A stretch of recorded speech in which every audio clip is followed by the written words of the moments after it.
बाबा साहेब भीमराव आंबेडकर की गलत फोटो जिसमें उंगली ऊपर की ओर इशारा कर रही हैं।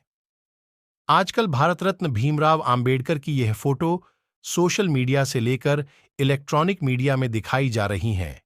आखिर इसी फोटो का उपयोग प्रचार प्रसार में क्यों किया जा रहा है? तो आइए जानते हैं इसे एक कहानी के माध्यम से। एक बार एक लड़का अपने पिता के साथ भीमराव आंबेडकर जयंती की भव्य रैली में गया। वापस घर आने पर अपने पापा से प्रश्न पूछने लगा। लड़का: पिताजी, बाबा साहेब हमेशा सूट बूट में ही क्यों रहते थे? पिताजी: बेटा, क्योंकि बाबा साहेब ने बचपन में ही वो KDDDHV यातनाएं झेली थीं, जब उन्हें शाला में पानी पीने के लिए भी किसी सवर्ण जाति के शिक्षक अथवा चपरासी पर निर्भर रहना पड़ता था। क्यों? कि कोई अछूत अपने हाथ से पानी नहीं ले सकता था।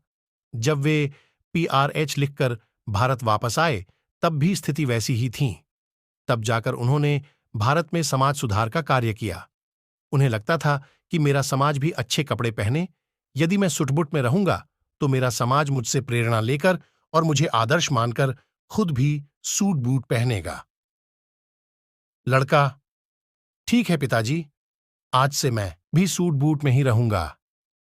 DH का: अच्छा पिताजी, बाबा साहेब के जेब में हमेशा पेन क्यों रहता था? पिताजी: बहुत अच्छा प्रश्न पूछा बेटा। कलम होने का मतलब है शिक्षित होना ही सबसे जरूरी काम है। अरे वो सिर्फ कलम, पेन नहीं, पीड़ितों शोषित लोगों को गुलामी से मुक्त करने की वह आधुनिक तलवार है। उसी कलम से बाबा साहेब ने आगे चलकर भारतीय संविधान लिखा।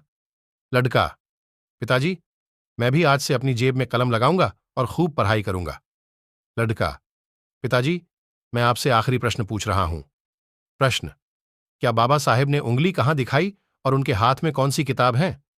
पिताजी: बहुत अच्छा बेटा, बहुत सटीक और तर्कपूर्ण प्रश्न पूछा है आपने। बेटा, उनके हाथ में जो किताब है उसका नाम है भारतीय संविधान है। इस संविधान से भारत देश चलता है। इसी संविधान से सभी को समता, स्वतंत्रता, न्याय और बंधुत्वता को बल मिलता है। आजकल भारत रत्न भीमराव आंबेडकर की यह फोटो सोशल मीडिया से लेकर इलेक्ट्रॉनिक मीडिया और प्रिंट मीडिया में दिखाई जा रही हैं। आखिर इसी फोटो का उपयोग प्रचार प्रसार में क्यों किया जा रहा है? क्योंकि इस फोटो में बाबा साहेब की उंगली ऊपर है। बाबा साहेब ने कभी भी उंगली ऊपर नहीं दिखाई। यह तो भ्रामक प्रचार करने वाले समूह की कारस्तानी है जो इस फोटो को प्रचारित कर रहे हैं। बाबा साहेब ने कहा कि आशा पूर्णशाला शिक्षित करो, एजुकेट, आंदोलित करो, एजिटेट, संगठित करो, ऑर्गेनाइज। बाबा साहब ने जो उंगली दिखाई है उसका मतलब है तुम ही इस देश के शासक हो। जाओ, पहले इस संविधान में दिए अपने कर्तव्यों और अधिकारों को जानो और फिर अपने में से योग्य व्यक्ति को संसद भेजो जो आपके हक और अधिकारों को उठा सके। अगर इस संविधान को सही मायने में अमल में लाना है तो योग्य लोग संसद में आने चाहिए।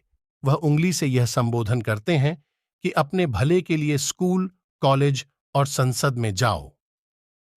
डैच का: धन्यवाद पिताजी, मैं भी बाबा साहेब के विचारों पर चलूंगा और इस देश का शासनकर्ता जमात बनकर बहुत आगे ले जाऊंगा। वैसे तो बाबा साहेब ने कहा है, मेरी जय जयकार करने की अपेक्षा मेरे बताए हुए मार्ग का अनुसरण करें। अगर इसी प्रकार प्रत्येक पिता अपने बच्चे को बाबा साहेब के बारे समझाए तो वह दिन दूर नहीं जब संसद क्या, संपूर्ण विश्व में बाबा साहेब के बच्चे अपना नाम रोशन करेंगे। और हर पिता से यही उम्मीद की जानी चाहिए कि इस छुट्टियों के दौर में अपने बच्चों को बहुजन महापुरुषों का साहित्य अवश्य पढ़ने के लिए कहे।